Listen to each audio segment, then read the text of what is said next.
Welcome to the Midnight Broadcast. I'm your host, the Storyteller. Join me tonight for another chilling tale resurrected from the past. This week's sinister story, Old Men. So turn off all the lights, light some candles, and be prepared to be scared.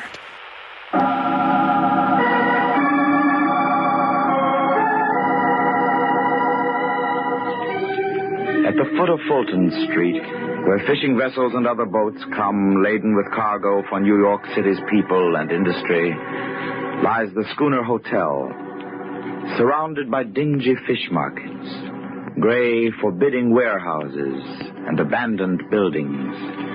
It overlooks the cobblestones of South Street.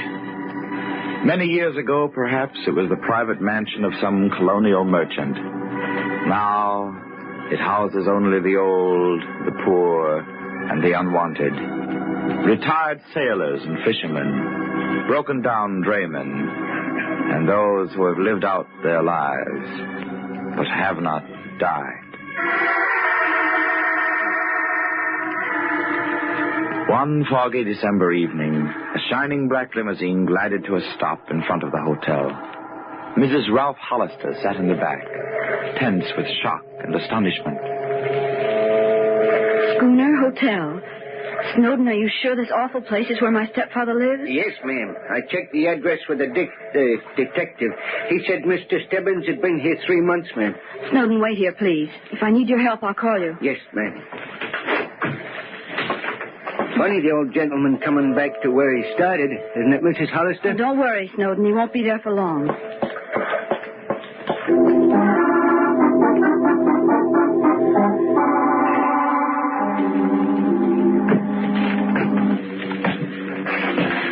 How much higher, Mr. Hazard? 5th floor. Practically there. Here it is, Mum. Be there, you old grave robber! What in the name of Sam Hill? Diana. Good evening, Father. Oh, yeah, Diana. Joe, I'd like you to meet my daughter, my stepdaughter. Diana, this walking corpse is Joe Hazard. He runs the place. We've met. That'll be all, Mr. Hazard. Yes, ma'am. See you later, Larry. Dead, I hope. Let's go inside, Dad, and shut the door. Have a seat, Diana. I won't sit down because I'm not going to stay. You've had us all worried sick, running away from home and not letting us know where you were. I sent you postcards. What more do you want? You're coming home with me right now, immediately. Now, let's start packing. Now, Diana, don't start that. I'm not going back to all those stuffy society people. You're 78, Father. You're rich, entitled to comfort. Diana, now you get this straight. I won't go back with you. Dad. Now, listen, Diana. I've got everything I want. Good fishing, good sleeping, good eating, good friends. Friends? Those horrible old men? Yes, friends. And there's not one of us that doesn't look forward to the other's funeral.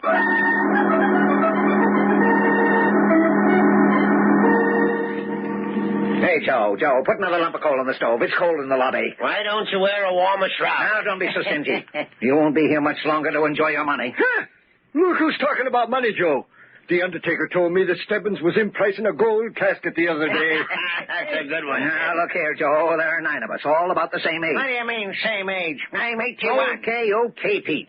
But you'll all see, I'm going to outlast the rest of you old duffers. That boasting of yours is a bad business, Stebbins. Joe's right.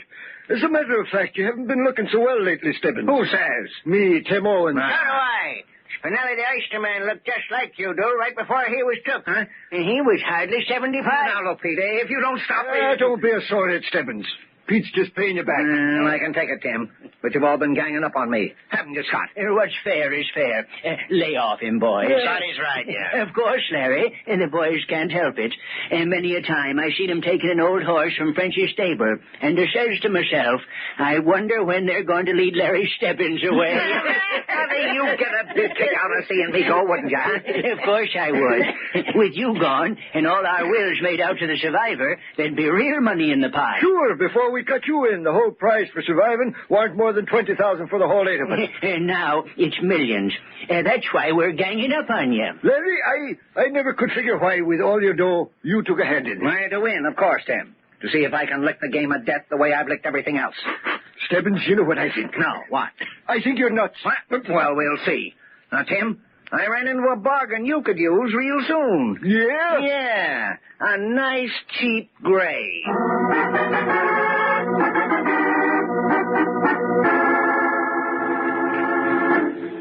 It was horrible, Ralph, and yet he absolutely refused to leave. But, Diana, we might as well face it. Your stepfather hasn't been happy living with us. But why must he stay in a place like the schooner? Oh, any other surroundings are too tame for him. He's always been a vigorous person. Then, there's this morbid game they play. Oh, it's incredible. One night he said he climbed into bed and found a tombstone there with his name on it. Oh, it isn't human, Ralph. It isn't human. Oh, Diana. Now, darling, take it easy. Ralph, you've got to make him move. You've just got to. All right, Diana, but how? I don't know. You just must go down there with me and speak to him. No, I'm afraid speaking won't do any good, dear. We'll have to use force. All his life, Lawrence Stebbins has used force, and it's the only thing he understands.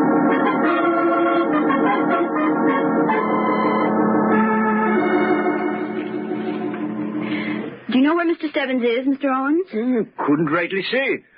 Saw him go out early this morning. Hasn't been sitting around the stove at all today like he usually does. Well, where's Mr. Hazard? Joe, he's out for a breath of air. Won't do him no good, though. What do you mean? He's bound to go anyway. Ralph, don't listen to him. It's just that awful game. Oh, here's Joe now. Hey, Joe, Larry Stebbins' daughter's looking for him. You seen him? I've come to take Mr. Stebbins home, Mr. Hazard. I'm afraid you won't be able to do that, Miss Hollister. Why? Where is he? Is this his cap, Mom? Well, let me see it, please. Initials L.S. Abbott Brother. Yes, that's where he buys his clothes. Yes, I think it is. I thought so. Some kids out there gave it to me. Where'd they find it? They said it belonged to a guy who jumped off the end of the pier. An old man like myself, they said. Suicide? That's what it looks like to me, mister. No, Ralph, it couldn't be. If there was one thing that Lawrence Stebbins wanted, it was to stay alive. You mean... I mean, if he died, there was just one reason. Murder.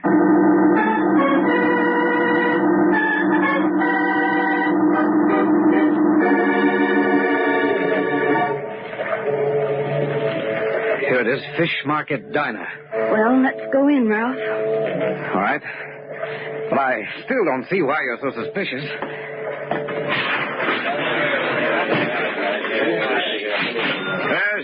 What can I do for you? Did you know Lawrence Stebbins of the Schooner Hotel? Sure, I know him. Great sport, regular customer. Was he in here today? Sure was.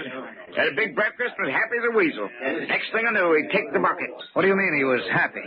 Well, Mac, he was cracking wise. He even did an old-time dance with his hat on his cane. Hat? You mean his cap? Oh, no, ma'am. He was wearing a hat.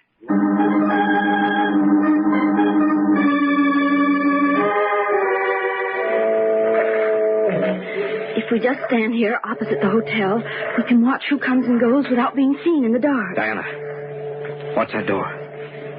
Someone's coming now.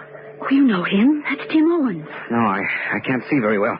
We better get closer. Let's go over behind the loading platform on the next pier. All right. The light should show their faces better from there. Let's go. Made it. Ralph, look. Look where? Right behind me. Yes, there. The two of the old men. Pete Sanders and Charlie Hall. Both asleep. Yes. But they're not asleep. They're dead. Stone dead.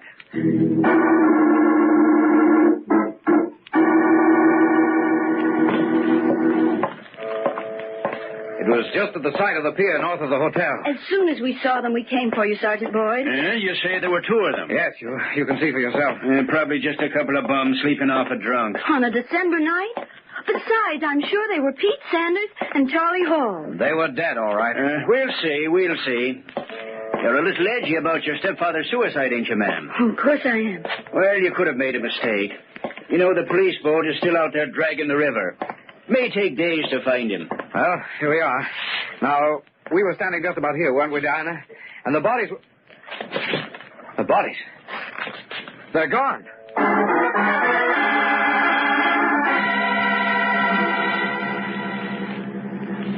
Say, Joe, Sergeant Boyd was in here looking for Pete Sanders and Charlie Hall while you was out. What do you want him for, Scotty? Oh, said Stebbins' daughter thought she saw him dead. Yeah, the way she and her husband was talking, you'd think Larry Stebbins wasn't fit for the undertaker anyway. No, Tim. Don't hold it against the young lady. She's all worked up. Well, They'll find the old man's body, she'll calm down, and we can all go to the funeral. Say, Tim, Yeah? you didn't happen to see Pete or Charlie this evening? no, I didn't, Scotty. But I was out a while. Maybe Sullivan did. Wake up, Sullivan. Wake up. He's been sitting here in the lobby all evening, snoozing off and on. That's a good idea, Tim. Sullivan! Sullivan! Hey, wake up! He's out like a light. Hey, I think I'll hang some crepe on him. Scare him when he comes to. Oh, lay off that stuff for a while, Tim. It gives me the willies. Sullivan! Sullivan! Try shaking him, Scotty. Sullivan! Wake up! Pat! Hey, don't fall over like that. Joe! Joe, he's not asleep. He's dead.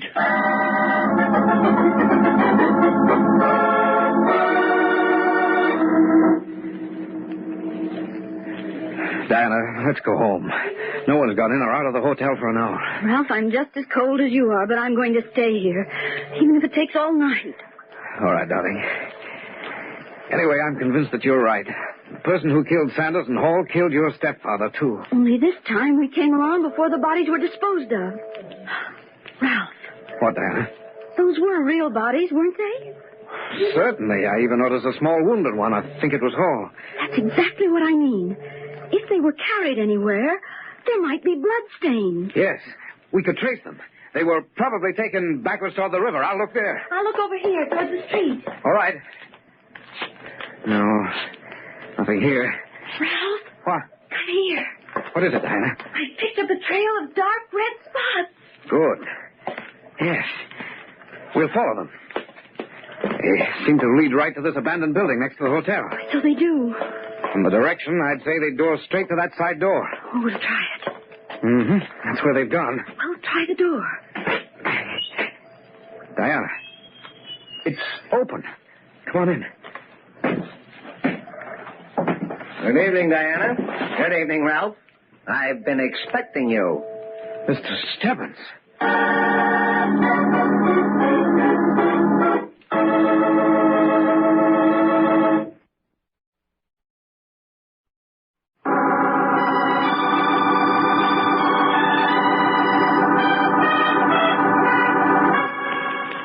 When Lawrence Stebbins disappeared from the shabby schooner hotel at the waterfront, the police and everyone else thought he had committed suicide. However, his stepdaughter Diana and her husband, Ralph Hollister, felt that Larry Stebbins, who had fought his way up in the world, would not give up the ghost simply because he was badgered by the other old men living at the hotel. They were sure someone had begun to play the macabre game of death in earnest, especially after they found two of the old men dead. But when they opened the side door of the abandoned house next to the hotel and were greeted genially by the man whose murderer they were seeking, they didn't know what to think. Well, Diana, what's the matter? You look as if you're not glad to see me. Oh, it's not that. Father, you're not... We thought that you were... You gave us quite a turn, Mr. Stebbins. If we expected anything, we thought it would be your... I mean, that we wouldn't find you here quite like this. You mean you thought I was dead? Well, why not say it? Well, after all... Can't stand this pussyfooting about a common natural word. We all die sooner or later. Question is, who manages to hold on a little longer? Oh, please, don't start that morbid talk again. It ain't morbid. It's natural. It's horrible. Now, Mr. and Mrs. Hollister, do you mind telling me what you're doing snooping around at this time of night? Well, sir, I think it's your turn to answer that question. Why, right at this moment, the police are dragging a river for your body. They are? That's downright amusing. Poor fellows must be cold out there. I fail to see anything funny about it. You wouldn't. Why are you here? Well, I kind of like it here. Quiet. Lots of young people. Stop that nonsense. Why are you here? Here? Here? Oh, yes, here. I was locked up here. Why, that's not true. The door was open when we came in. Well, that's true. Very true. And you know why the door was open? No. All I know is that you're telling me a story. You're wrong, Diana. You see, the door was open to let you come in. You wanted to come in, didn't you? Yes, but I don't see what that has to do with... You wanted to come in. I unlocked the door. Now, really, I don't see that you have any cause for complaint. Look, that's beside the point. You say you were locked in here. Why? Why? Well, it's this way. A fellow wanted to kidnap me. You mean that you're hiding here from someone? No, he did kidnap me. Oh, sure. And then he gave you a key so that you could get out. The funny thing about that, he doesn't know I have the key. Now, what do you think about that, Diana? That's something, isn't it? Huh? If you've got a key, why don't you leave? No, couldn't do that. Next time he came around to check up on me, he'd miss me. Things just wouldn't work out right. Just who is this person? Who? Oh, yes, who? Joe Hazard. He forced me in here. Why? Figure he wanted me out of the way for a little while. What do you think? I think it's all a pack of lies. What do you mean? You don't have to stay down here 1 minute longer, and you're not going to. You're coming home with us right now. Now, wait a minute. Who do you think you're bossing around? Oh, Ralph didn't mean anything, Father. It's only that this whole stupid affair has gone far enough. I told you I wasn't going uptown with you. All right, Diana, it's no use arguing. There's only one way to handle this. Grab his other arm and get out of here. Let go. Come on, Go. Be careful, Ralph. Ever since I retired, you two have been trying to run me. Well, you're not going to any longer. No one in the world can run Larry Stebbins. Why, Lawrence Stebbins, what's come over you? Just come to my senses, that's all. I want to stay here, and nobody's going to tell me different. Now, get moving. What? Where to? You're going down the cellar, where you can't interfere. Turn left. Now, down those stone steps. Ralph, the bloodstains, they go this way. I can't believe it. Be quiet, Diana. You wouldn't want to get me in trouble, would you? Now, you. Ralph, open that closet door. Ralph, the bodies, they're in here. Go ahead, get in there, both of you.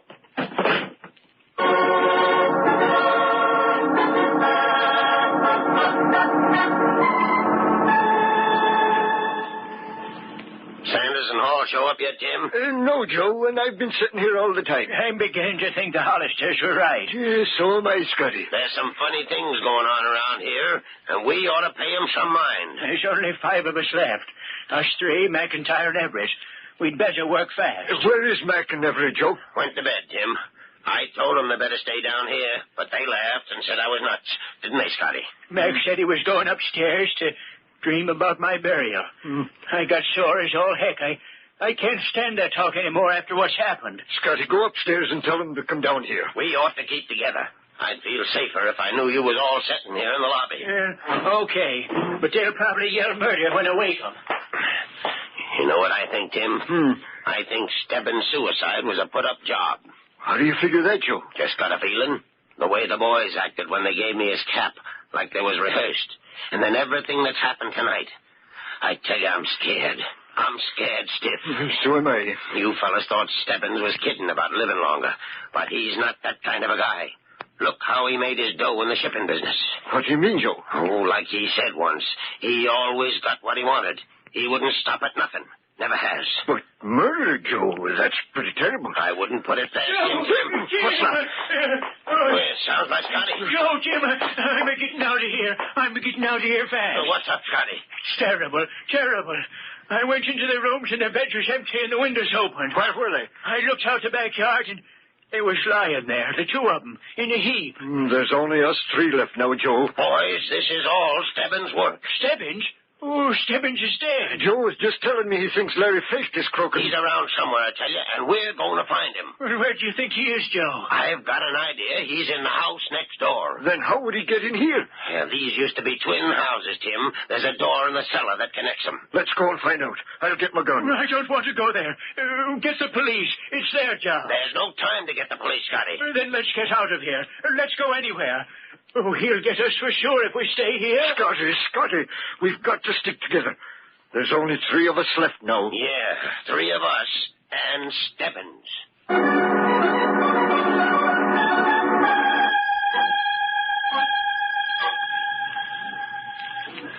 Ralph, what's happening? I can't hear very well through this ventilator, but I'm sure that after he locked us in here, he went upstairs.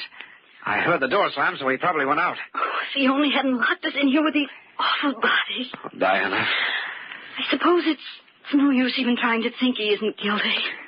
I'm afraid not, darling, after the way he's behaved. But he's my own stepfather.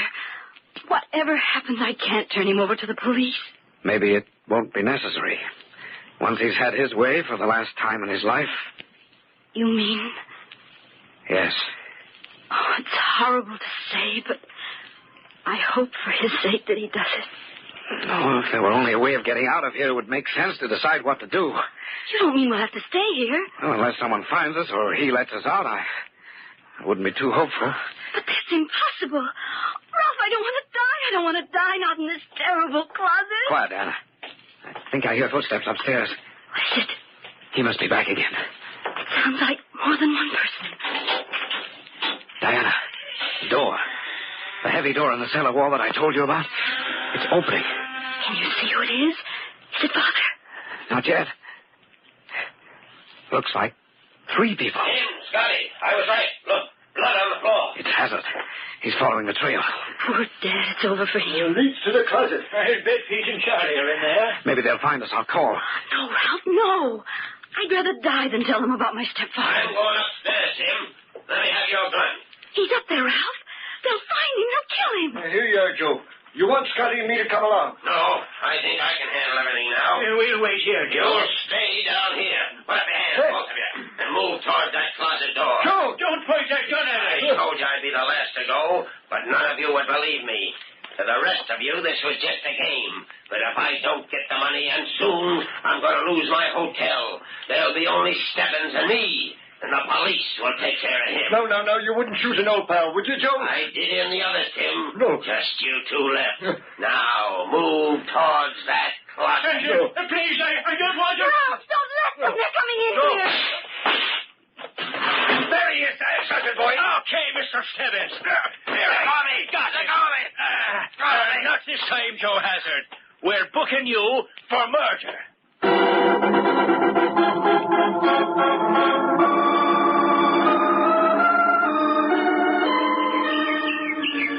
Nice sitting out here in the park, ain't it, stranger? Yeah, Pop. Don't call me Pop. You know who I am? No. Yeah, look at this clipping. Waterfront hotel keeper convicted for murder of 7 on testimony of Lawrence Stebbins, retired shipping magnate. Yeah, that's me. Yes, sir, 7 murders, and there needn't have been any if I'd stopped Joe Hazard before he finished them off. Really? Yes, sir. Went to 8 funerals, but I really got a kick out of Joe Hazard's. Had to lock my stepdaughter and her husband up, too. They nearly grabbed my whole plan. You know, Joe Hazard thought he could plant all those murders on me. But you have to be pretty clever to outsmart Larry Stebbins. Listen, Pop, you gonna shut up? I'm reading. Okay, mister, I'll go. 8 funerals. And no one will even talk to me. It's kind of lonely, though, now, Larry. Ain't it? No friends, no family. Yes, Larry, it's kind of lonely. Like a tomb.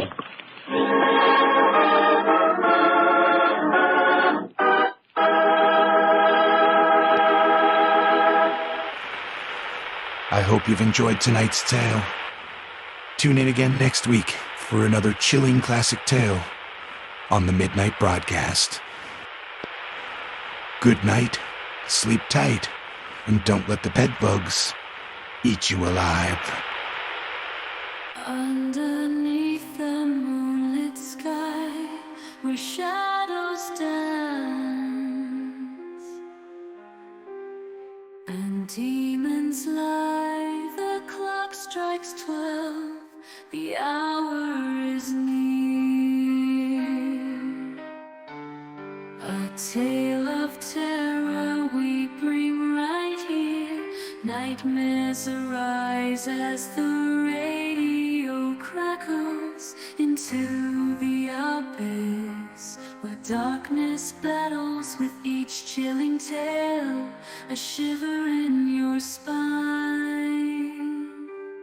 Welcome to the Midnight Broadcast. It's time.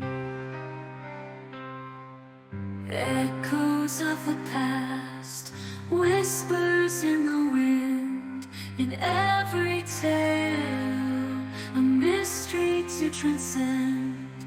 Ghosts and ghouls that come alive as the midnight hour they strike.